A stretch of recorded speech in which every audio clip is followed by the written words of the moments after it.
Hi, everybody. My name's Bob, and I'm an addict. I want to thank you for giving me the opportunity to carry NA's message. Anytime I get to carry NA's message, it's an honor. It's an honor and a privilege to carry this message of hope and freedom. I'd like to talk about love tonight. Our 12 steps says, having had a spiritual awakening. What the hell is a spiritual awakening? I had no idea when I got here. I confused this program with religion. I had no idea what it was. For me, in its simplest form, a spiritual awakening is the capacity to love and to be loved. And if you want to feel that love tonight, think about this. There's an addict waking up sick right now because they couldn't save a wake-up shot. There's an addict getting ready to go out on the street, do some sex acts for somebody to get enough money to buy a bag of dope. There's an addict putting a gun to somebody to get enough money to buy a couple of rocks. There's a prisoner sitting at a correctional institution, no money on the books, and anybody can come to visit him. And there's a baby being born to a crack mother because she couldn't put that pipe down long enough for that baby's first breath to be free of the disease of addiction. And there's an addict, this next shot will be his last shot. And then there's an addict taking their own life because they can't live with this disease 1 minute more. But for the grace of God and the love I found in the fellowship of Narcotics Anonymous, that it could be me or it could be you. See, if you're an addict of my kind, which means simply that you're powerless over the disease of addiction and you're clean, something's happened. You can call it grace, you can call it mercy, you can call it the gift of recovery, you can call it cosmic reality. I don't care what you call it, but it's a principle that's happened that's given you the opportunity to be clean for one day. And what happens here is if you're clean for one day, you've got that. The reason a lot of people go back out is they never get the second gift.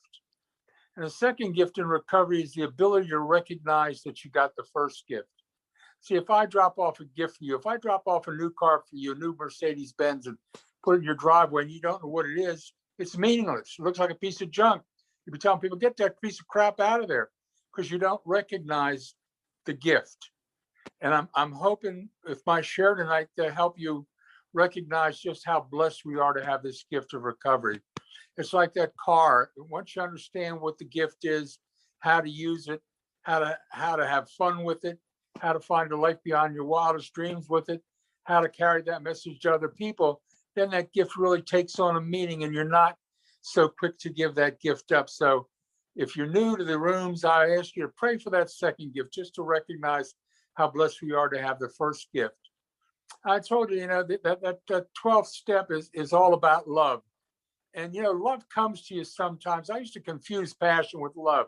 Oh, baby, oh, baby. I still love that kind of passion, but today love's a little, my definition of love's just a little different. It's kind, it's gentle, it's giving, it's forgiving, and it's service oriented. And so that's what I want to talk about tonight. I want to talk about that gift of love a little bit. And love comes to you when you least expect it. You're not chasing it, and sometimes it's really difficult to recognize. I was in a meeting one night, and when I first came into the rooms of recovery, I was a big guy. I carried a gun. I sold the dope up in a project. I was so crazy I didn't know I wasn't black and I shouldn't be the hell up there. But so people knew who I was, and people were scared of me. And I say, hey, man, give me a ride to a meeting. And they say, I don't think I'm going to a meeting tonight. But I was at a meeting one night, and this little guy walks up and he takes his finger and he pokes it right in my chest and he says, I'm going to be your sponsor. And I said, man, I didn't ask you to be my sponsor. Like there was a long line of people waiting for that job. And he kind of jumped in front. And, I was institutionalized the first time when I was 12 years old and the last time when I was 27 years old. I could hold my hands pretty well. So bad people don't scare me, but crazy people scare me. When he took his finger the second time and poked it in my chest and said, I didn't ask you whether you want me to be your sponsor. You don't know that you need a sponsor, but I know you need one. So I'm going to be your sponsor. And I said, okay.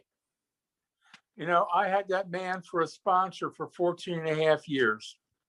And he taught me what NA's message was, that an addict, any addict. See, I thought I was a different kind of addict. I thought you all were lame. I thought I could sell it and handle it and never get strung out with it. And you never came from the place I came from. You didn't grow up. I told you that I was an addict. What I didn't tell you is my grandfather was an alcoholic. My father was a drug addict. 3 of my 4 kids are in recovery. The other one is not addicted. He's somehow managed to escape the disease. I have 14 grandbabies and 4 great-grandbabies. And for the first time in the history of our family, none of those grandkids are being raised by anybody in an active addiction. You see, in Narcotics Anonymous, we get to break the cycle of addiction in our families, man. Not only do we get well, but our families get well, our kids get well, our grandkids get well. We are truly blessed here. And so this guy taught me how to the value of the message of recovery. See, when I said I never had a way when the drug called my name not to pick up. I paid any price I had to pay to get the dope. And until I found Narcotics Anonymous, there were times I didn't want to use. There were times I didn't want to pick up, but I could not pick up. That's what powerless is. And I always thought that I could stop tomorrow. I could stop anytime I wanted. And then when I came to realize, hey, man, I can't stop. And then I just said, "Out the hell with it. This is what drug addicts do, man. We just keep using." And so I finally had an answer when the drug called my name, and that was to call my sponsor, call somebody for help. I can remember laying on my couch in early recovery, knowing that if I put my feet on the floor, I was going to go cop. And I would call people and they'd say, "Don't get off the couch. We're on our way over." And they let me sleep on their couch, or they'd sleep on my couch, but we were never alone. See, I found out that you can't beat this disease alone. You cannot recover alone. You need people who are like you to give you advice and direction, and just to be present for you, just to be there to fight this disease, because this disease is too much to try to fight alone. And so I got the first part of this message, but then came the second part, and I didn't believe the second part of our message. I couldn't believe that anybody could lose a desire to use. Once I started using, I never lost a desire to use until I was in the program for quite some time, and then I finally lost a desire to use. But when I got here, I couldn't believe that. If you told me you were clean more in a couple of days, I thought you were full of shit, because it just wasn't in my. I had tried to kick a couple times. I tried to kick because I didn't want to lose a job. Tried to kick because I didn't want to go to jail. Tried to kick so I could keep my family. It just never ever worked for me. My idea of getting clean was to drive to Washington, go up on 14th Street, get a couple of goodbye bags. The last ones you're ever going to bags, and go to my brother's apartment on the Lee Highway and do up a couple of bags and chew Valium and drink alcohol and think I got clean. And when I finally did get clean, man, it was a lot easier kicking the dope than it was kicking that Valium and that alcohol. That stuff really kicked my ass for quite some time. But he told me that if I get up in the morning, hit my knees, and ask God to give me a day clean, that if I called him every day, if I went to a meeting every day, if I helped somebody every day, and he didn't mean find the cure for cancer. He meant get somebody a cup of coffee, carry somebody's groceries in, buy somebody a cup of coffee, just sit and listen to somebody, just to be a service. And he said, then don't tell anybody. When you do it and you tell somebody, it feeds your ego. When you do and give in silence and quietly, it feeds your spirit. And that was his introduction to talking to me about a spirit. See, we're a spiritual program. We have a spiritual awakening. And that was one of the beginning things that he told me about the spirit, was how to feed it. And I began to feed it by doing things for other people and doing it silently and not telling anybody. And so he said, if I would do that, then I would go to a meeting, and then at night hit my knees and thank God for a day clean. If I did those simple things, I would lose the desire to use it. I can't tell you how many meetings you have to go to, how many times you have to come to your sponsor, what you'll have to do for other people. But I can tell you, if you do those things, you will lose their desire to use. Usually I ask people to raise their hands if they've lost their desire to use, so that newcomers in the room can see that this program really works, that we are really a sign of hope for each other. Because before I got here, I had no hope. I mean, I can't tell you how many times I tried to kick and I just couldn't get through it. And the last part of NA's message is we find a new way to live. And we find that new way to live by having somebody we call a sponsor teach us how to work these steps and how to make them practical. My sponsor used to say, Bob, if it's not practical, it's not spiritual. You got to learn how to put these principles into your daily living. It's great to read the book. It's great to do all this stuff. But if you don't put these into your life, they're meaningless. And so he started to teach me about spiritual principles. And the conflict was, I was raised in a religion that really spiritually abused me. I wasn't sexually abused, but I was spiritually abused. I was shamed, made to feel less than, not as good as. And consequently, I left that religion. And I thought all religions were just hope dope, that just that it was for fools. So when I got here, I didn't believe in God, and he used to try to point God out to me in nature.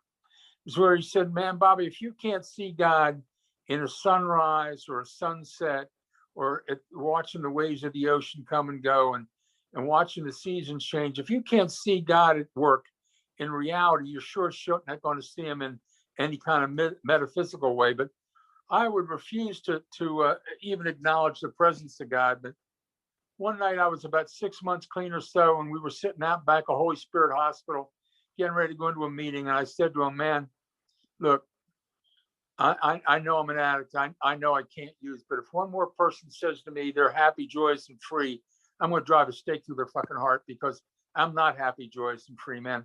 I'm sick. I know I can't use, but I can't keep living like this, man. I'm going to take my own life." And he said to me, "Bobby, if you're that desperate that you're willing to take your own life, go home tonight, and I want you to hit your knees and ask God to reveal himself to you the next morning, so that you know that there is a God, that you have made some kind of a spiritual contact." Now, over the period of 6 months, I didn't come to believe in God. I didn't even come to believe in Narcotics Anonymous, but I came to believe in that sponsor. See, and Just for Today, it says, just for today, I'll have faith in somebody in NA who believes in me and wants to help me in my recovery. And that guy, that was that man. That was my sponsor. He really wanted to help me in my recovery. Not only did he try to teach me the steps, man, he fed me, gave me rides to meetings, listened to my endless bullshit, listened to me argue with him about shit I knew nothing about. And Jed, he just loved me. And I couldn't call it love, because I didn't really understand what love was yet, but I knew that he believed. And the fact that he believed came to be enough for me to believe. See, our second step says we came to believe. I just didn't walk in here believing that God was in these rooms, and I was going to find God, and I was going to have this wonderful spiritual awakening and find this new way to live. I wish I'd hit the door thinking that stuff, but I didn't. But I went home and I hit my knees, and when I did that, it was the beginning of saying, I don't know, and opening my mind to a possibility. While I didn't believe, I opened my mind to the fact that it might be possible. He believed it. It seemed to be working in his life, and just maybe, just possibly, it might work in mine. So I knelt down, and I didn't know whether I was praying to the floor, praying to the wall, praying to the ceiling. I didn't know really what the hell I was doing, but I asked God to reveal himself to me, and I went to sleep, and I woke up the next morning. And I don't know whether I expected choirs of angels or flashing lights or some sign or God talking to me or whatever, but nothing happened. Nothing. I didn't get this like contact. And so I get up and I went to work. And about 3 weeks later, I was sitting in a meeting, and it dawned on me. I hadn't wanted to kill myself in 3 weeks. I finally started to get a little hope. See, that's what God's first introduction to me was, hope. That just maybe I could get better. Just maybe this might work for me. And my sponsor, when he used to point out those things about God to me, I would always say, "No, man, that's just a coincidence." So I called him this time. I said, "Man, Smoke," I said, I think I made a spiritual awakening." And he said, "Nah, it's probably just a coincidence." No, no, no, no, man. Once I finally grasped this God in my life, God's always been there for me. And I believe until you develop a relationship with a higher power, and I developed it through my sponsor, it's impossible to love. That was my introduction to love when the sponsor taught me about a God that I could come to understand. And he didn't try to shove God down my throat. He didn't try to tell me what I should believe about God. What he tried to do was teach me to be a seeker, teach me to try to find what there was about a God that I could understand, what about a God that could work for me. And he started to teach me the steps. And in the first step, I remember saying to him, "Oh man, look, I feel like shit. I'm sick all the time. I get anxiety, panic attacks. I can't sleep half the time at night. I'm broke. I'm living in a mission and all this." And he said, "Good, yeah, yep, you ought to feel that way. But the difference is that you have hope now. You don't have to stay that way. You're in touch with reality. What you have to do is accept where you're really at in life." And I had to accept that that's where I was, but I could accept it because he gave me hope that I didn't have to stay in that state, that my life could get better. And that led me to the fact that I surrendered my will to his will. When I took that first step of kneeling down and asking God to reveal himself to me, I didn't do that because I believed that. I did that because I was open-minded enough and willing to try anything to try to get clean. And so that was open-mindedness and willingness right there. And so that was my surrender. When I hit my knees and asked God to reveal himself, that was my surrender principle in my first step. So I had the acceptance of where I was at in life, surrendering my will to will of my higher power, will of my sponsor, direction that I was willing to take that I didn't really believe in. My sponsor used to say to me, "Bob, you're not going to believe this stuff until you see it work in your life."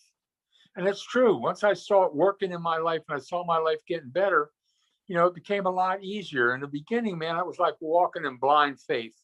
It was just hoping that it would work, just wanting it to work. And so then the other principle in that first step that he taught me was manageability. See, my life was unmanageable. He used to say to me, "I want you to go to a meeting, introduce yourself, tell people you're an addict, and then say something that's working for you in your life. I don't want you to go to a meeting bitching up, crying about where you're at and what's, oh, woe is me. Tell people about what works and go there listening in that meeting for something that you can take out and put into your life and make it work for you." And so I would say, "Hey, my name's Bob, and I'm an addict." And man, I took a shower every day for 2 weeks. See, for me, having lived on the street for a while, that was quite an accomplishment to start to physically take care of myself. And he said to me, "Look, I don't want you to go to a meeting and drink 18 cups of coffee and then call me at 2:00 in the morning and tell me you can't sleep. I will give you time, Bobby, but I will not let you waste my time. And I will give you direction and advice. Once, if you don't take it, I'll try to give it to you another time. But after that, if you don't take my advice, you know what my thinking is, you know what my direction is, and I'm not going to enable you to keep doing your dumb shit." And so on my first step, I learned acceptance, I learned surrender, and I learned manageability. In my second step, he asked me the most important question that I was ever asked in my life. He asked me, "Bob, what kind of man do you want to be?" I didn't have a clue. My dad was an addict. I grew up in institutions. I grew up around a lot of negative people.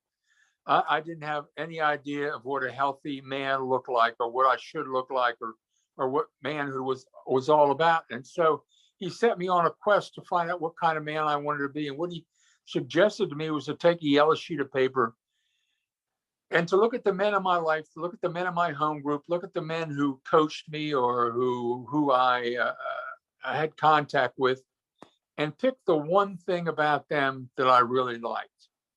See, I could out of my shame-based and blaming behavior and upbringing, I could look at you and find out immediately what I didn't like about you, what your weaknesses were, how I could exploit those. But to look at you and see something positive, something good, that was a new learning for me. That's how he taught me to look at things, to look for the good in things, not the shaming, blaming kind of stuff, but to start just to look for the good in people, just to look for what's good in life. Because I never looked for that. And if you look for shit, you'll find it. If you don't look for it, you're not going to find it unless you just accidentally stumble on it. So I put that list of things together, and I took it to him, and he said, "Well, Bob, this is the kind of man you want to be. See, if you can value those things in other men, they're a value that you already have inside you.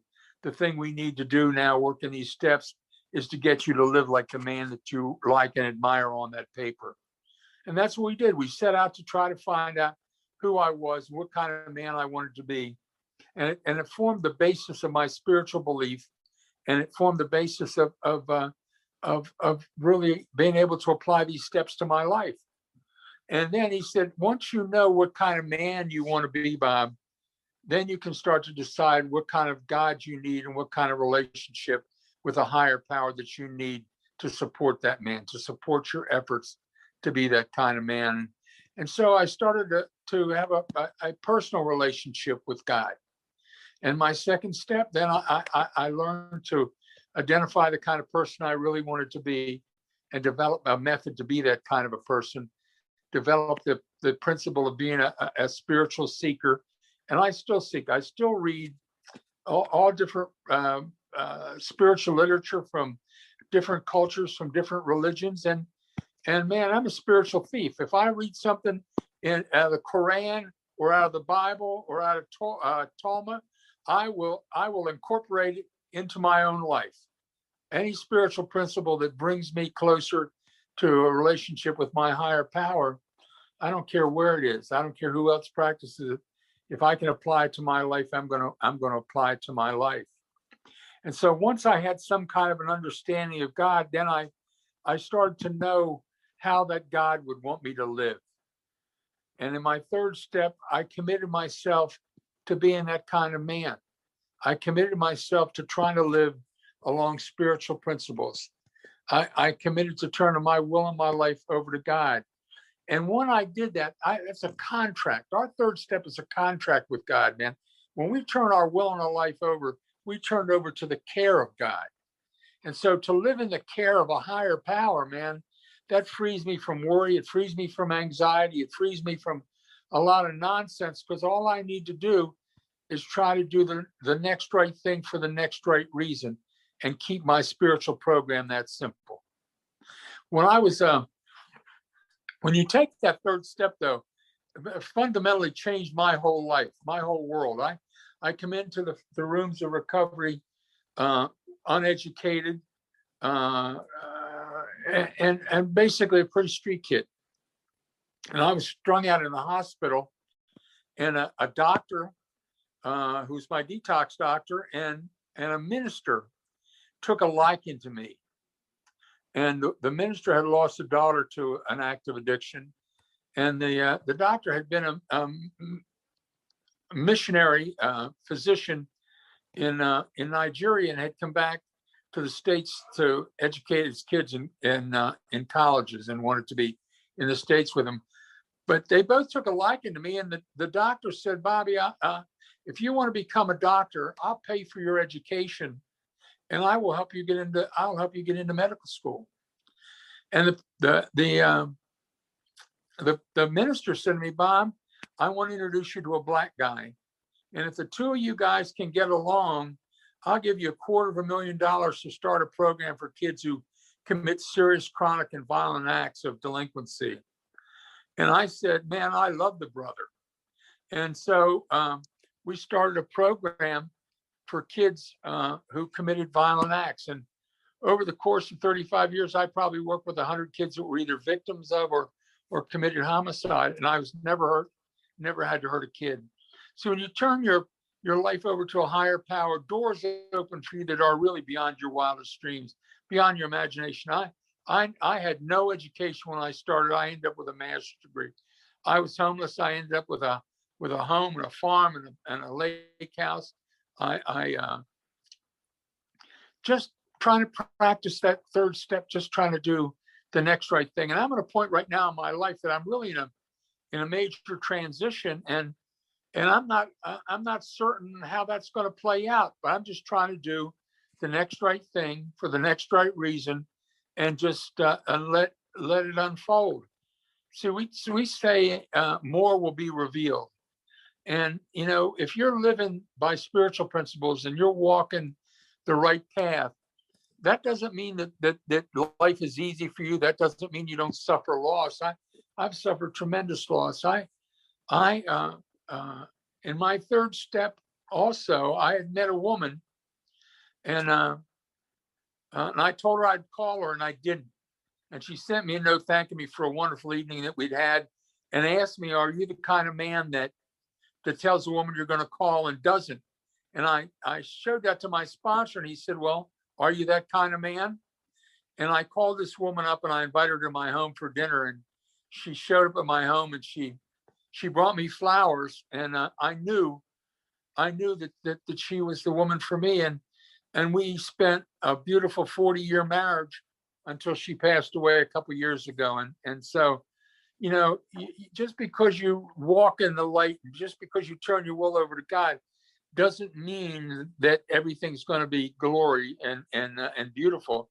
It means though that you find peace with it. It would not have been my choice to have my wife pass away, but I'm at peace with it. I miss her every day. I'm sad, but there's a spiritual essence to my life that's at peace.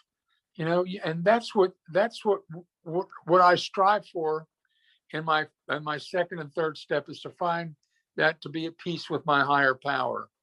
And the other thing I've learned in my third step is it's not always about me. Sometimes God uses me to carry a message, and the person I'm carrying the message to doesn't receive it. And my responsibility is just to carry the message. I'm not the message. I'm not the person who has the grace or mercy to give somebody else recovery. I couldn't give myself recovery. My responsibility is to let God use me to carry a message of hope and freedom, to let God use me to help other people, to let God use me in any way that he wants and chooses to use me. And it's not always about me. I always thought in my drug-fueled thinking that life was always about me, and it really, I discovered it wasn't.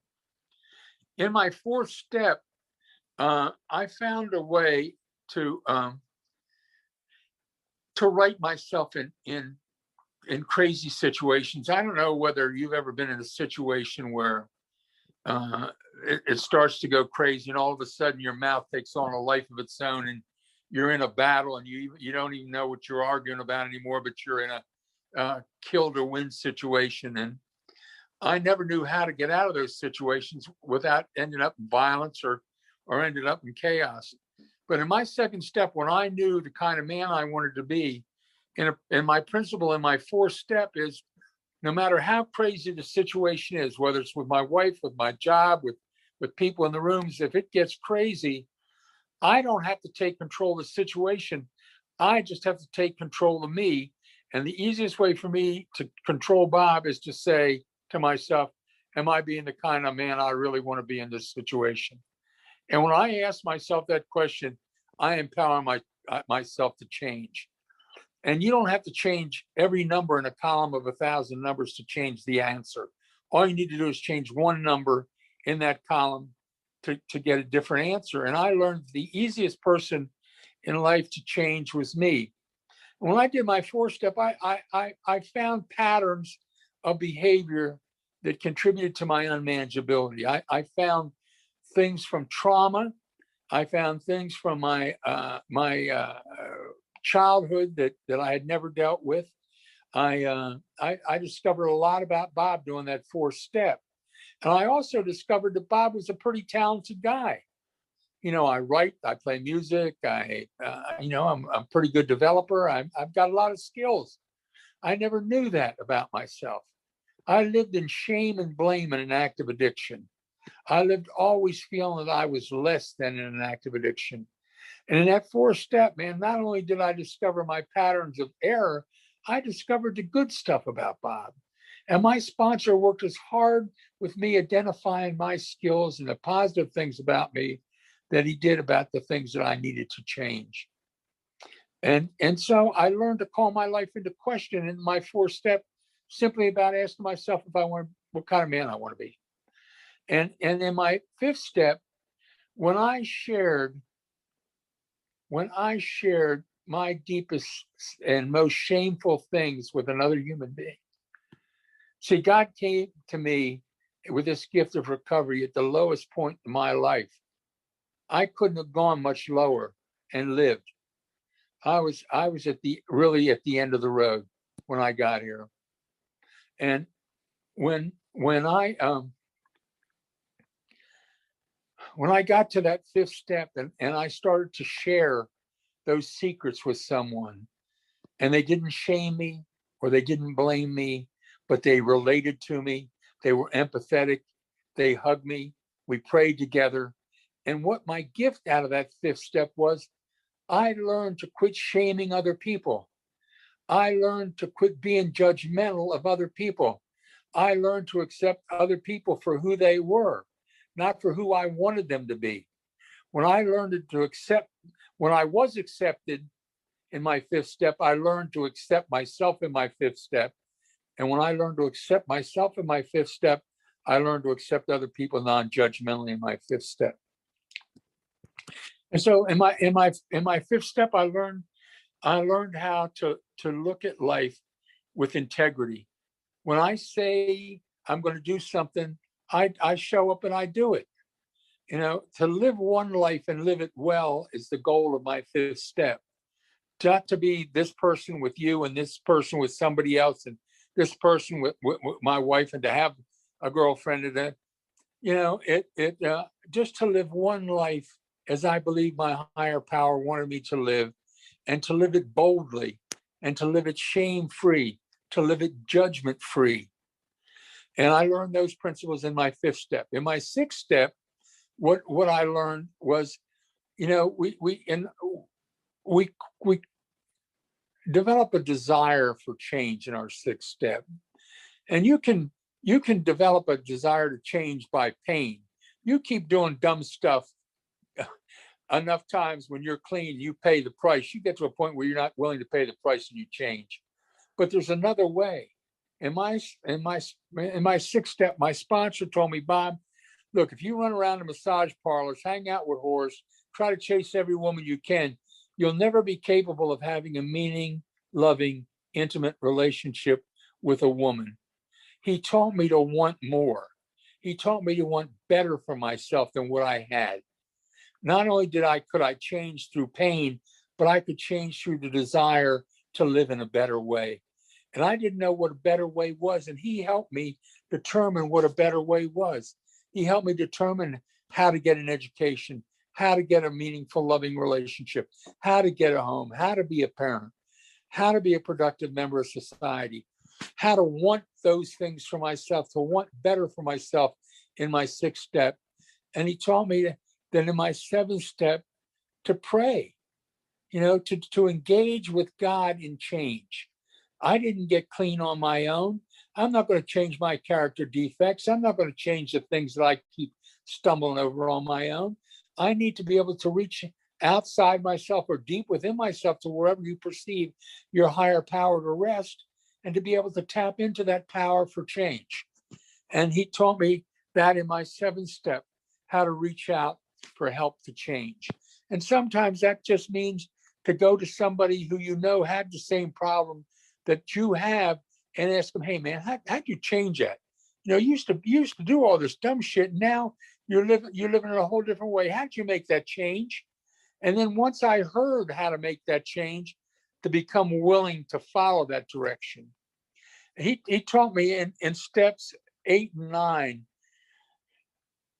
that to reconcile my relationships. You know, the greatest joy that I've had in life has come from my relationships with people, my relationships with my wife, my relationships with the guys that I sponsor, with my family, with people that I recover with.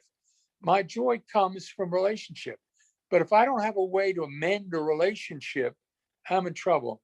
So steps 8 and 9 allow me to go back and restore old relationships that I damaged by my behavior, to give people, not only myself, but to give other people an opportunity to heal.